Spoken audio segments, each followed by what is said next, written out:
राम राम दोस्तों, हमारे चैनल में आपका बहुत बहुत स्वागत है। एक भक्त ने अपना किस्सा सुनाते हुए बताया, एक दिन सुबह सुबह जब मैं महाराज जी के दर्शनों के लिए दादा के घर पहुंचा तो मुझे थोड़ी देर हो गई और महाराज जी वहां से जा चुके थे। मैं निराश होकर घर लौट आया। फिर मैं गया, तब भी निराश होकर ही लौट कर आना पड़ा। शीघ्रता के साथ मैंने थोड़ा सा प्रसाद खाया और वहां से आ गया, परंतु मुझे यह न पता चला कि बाबा जी वहाँ से कहाँ को निकल गए हैं। घर के कार्यों से निपटकर पत्नी भी 11 बजे वहीं आ गई थी। मैंने इधर उधर हेमदा के घर, राजनदा के घर और बहुत सारे भक्तों के घर देखा। जहाँ जहाँ महाराज जी के विद्यमान होने की संभावनाएं थी, वहाँ वहाँ मैंने उन्हें ढूंढ लिया, पर बाबा जी का पता न लग पाया और मुझे थोड़ी सी भूख भी लगने लगी। इसलिए मैंने रसोई घर में जाली से 2 रोटी और सब्जी का बर्तन निकालकर जल्दी जल्दी खा लिया तथा रोटी और सब्जी का बर्तन उसी तरीके से रख दिया जहाँ पर वो पहले से रखा था। फिर मैं दादा के घर चला गया कि अब तो बाबा जी वहाँ आ ही गए होंगे और जब तक वो नहीं आएंगे तब तक मैं भी वहीं आसन जमाकर बैठा रहूँगा। अब मेरी पत्नी भी निराश होने लगी और घर को लौट आई। मैं भी वहाँ पर आसन जमाए बैठा था और अब मेरे धैर्य का बांध टूटने लगा।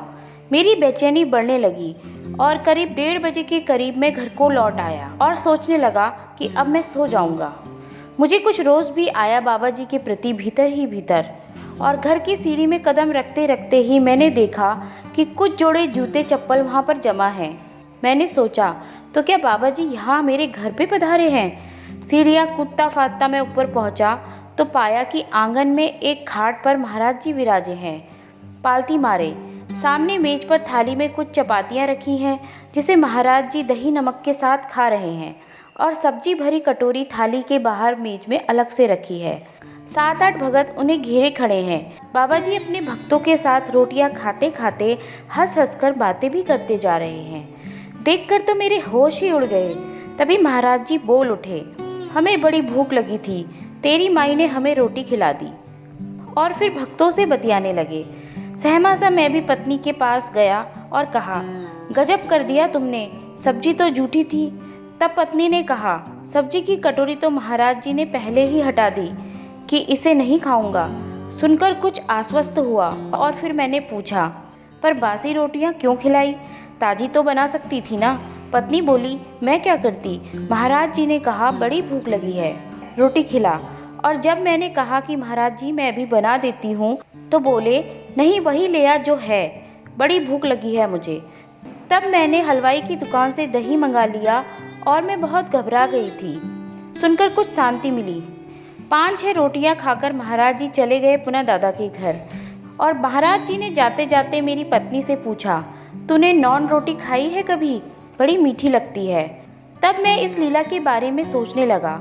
मेरे दिल में कई प्रश्न खड़े हुए और मन में भी कई जिज्ञासाएं उत्पन्न हुई। क्या बाबा जी सचमुच इतने भूखे थे? क्या उन्होंने दादा के घर हमेशा की तरह बाल भोग नहीं पाया होगा सुबह सुबह? क्या उन 5-6 घंटों की अवधि में इतने भक्तों के घर जाकर भी बाबा जी ने कुछ नहीं खाया होगा?